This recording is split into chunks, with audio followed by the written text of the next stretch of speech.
Yo, what's going on? So we back, y'all. Back right now with a really cool build.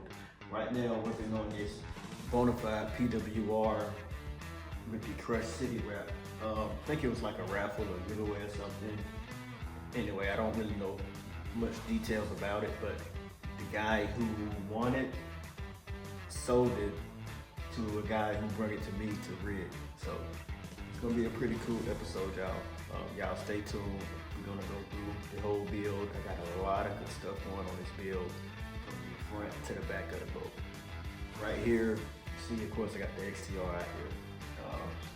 Did put something kind of cool on it. Ended up getting this orthopedic seat. So I'm gonna see how that does the next time I go out on the water. But anyways, this is about the PWR with the Crush City wrap. So let's get into it, y'all.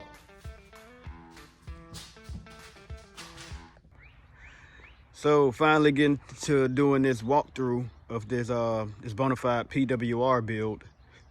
Really sick wrap job was put on this kayak, and I believe it was raffled, and guy who won it sold it, and it ended up over here getting rigged. But anyway, let me just go ahead and do the walkthrough, just show you guys how we rigged this PWR out to the max. Since we're already back here, I guess we'll start right in the back. Of course, we're running the Newport, the NK300. Just want to show you guys something. This dugout mount, for those Newport owners, this mount is like a must. So the infamous problem with the Newports is those lift arms. I think they're like cast iron or something like that, but they bend really easy. But Dugout made this replacement mount for it, I guess you can say. But anyway, it's a super solid mount. And also in the back, we have the power pole plates for when he does decide to add the power pole. Probably gonna just put one on this side. I don't think he's gonna run two of them. He's running the Side Stage Pro for the Yak Attack Side Stage Pro. How many rods do you get in here, Hogan? Overfill about 15. I get 6 with the Yak Attack, and then just with one rod stager I can comfortably put 3, but I can also stack them in the middle and over the top. So you do 3 each direction on these? If I need to, I can do this and overstack and not have to worry about any rods coming out, even in choppy water and running full speed. It keeps everything out of the way and makes it nice for fishing around tight cover. Okay, yeah, so that's how he's doing the rod stages. And in the, I think the short stack, we're just using this for tackle, right? Yeah, so the short stack is just straight tackle. I think this is the 16 by 16 black pack? I think it is. But anyway, this is just for the battery, for the Newport, the Litime. And tackle boxes go in there. The 36, okay, 50 fits in there comfortably, no problem. Also, right now, at the moment, we are running the red one, this new Livescope pole. We're gonna end up changing that out real soon. We're going with the dugout Fisher pole. So it's gonna get changed probably in the next couple of days. Real soon it'll be changed. Just missing the base for it, and that's it. But okay, but this is how he stacks these rods on this Yak Attack Side Stage. 6 rods. Looks a little sketch if you ask me, but hey. It's sturdy. I haven't had any problems. Well, no, well, I'm not talking about that. I mean, I would just be concerned with these loose rods in here. Well, normally what I try to do is I always try and get my reels to sit like this whenever I'm going to stack them.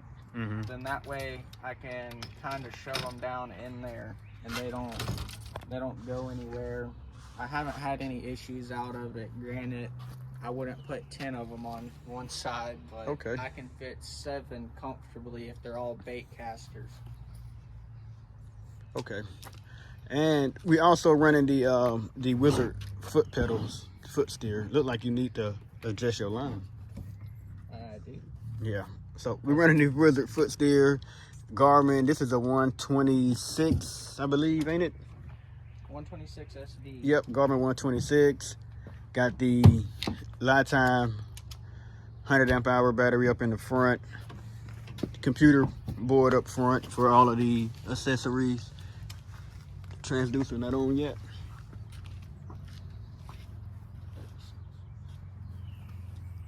Nav lights, you know, the red and green nav lights, they're on right in the front.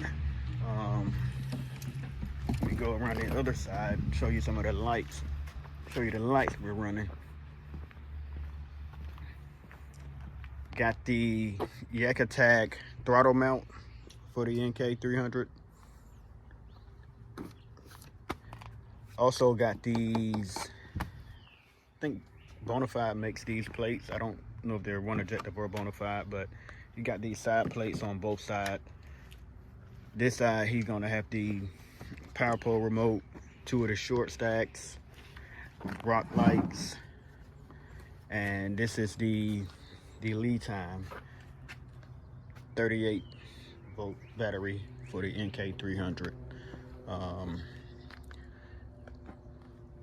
think that's about it. I don't think we need to go over anything else. He's got the under the seat drawer. I think this standard. I think that come with it.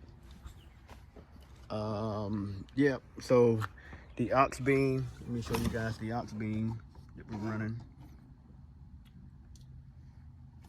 Yep. So that's the Auxbeam phone charger. The Livescope. The transducer is coming out right behind the seat, along with the cable for the Newport. Running the YOLO Tech camera stick for all of his recording. You know, sometimes you just want to record yourself getting skunked, and that's okay. I'm okay with that. I mean, it happened to the best of us. Paint it on me. But yeah, man, I just wanted to give y'all a little quick walkthrough of this build. Also, I did forget to mention one thing.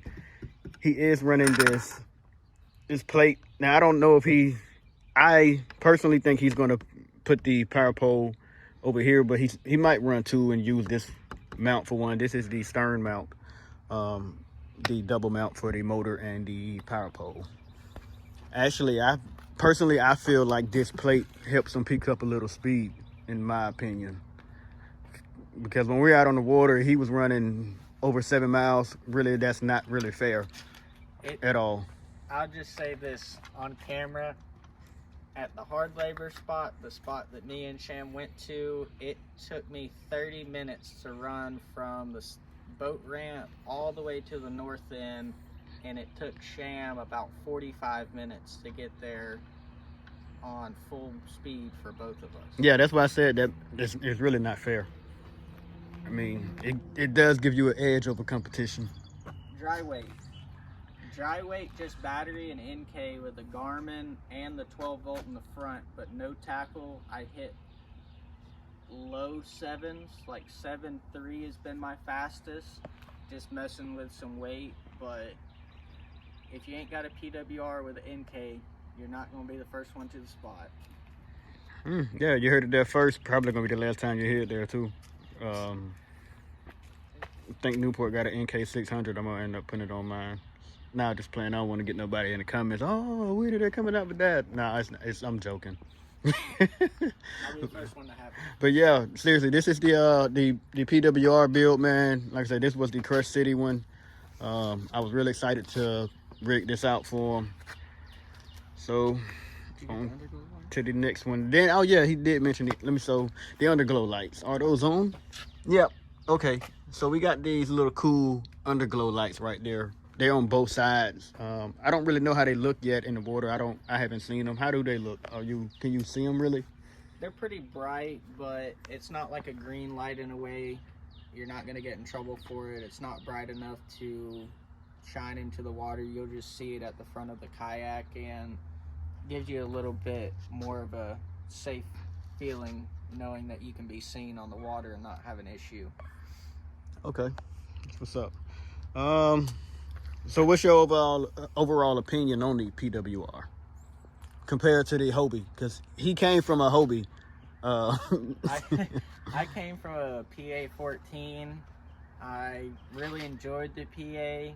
I think it's not a bad kayak. I think it honestly just comes back to personal preference, but I've had a Bonafied before. I had a 107. It was a great kayak, did everything I needed it to do, but now that we're in the big leagues and we're building them now, I honestly cannot complain one bit about a PWR. I can go just about anywhere anybody else can.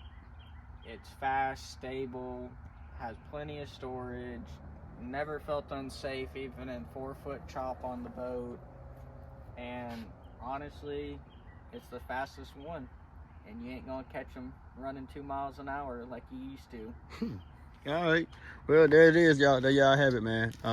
Also, just to mention, most of the accessories, if not all of the accessories for this, we got through Festive Water Paddle Sports. So if y'all need anything done as far as accessories, rigging, or anything, reach out to me or Nate down at Festive, and we can get you taken care of.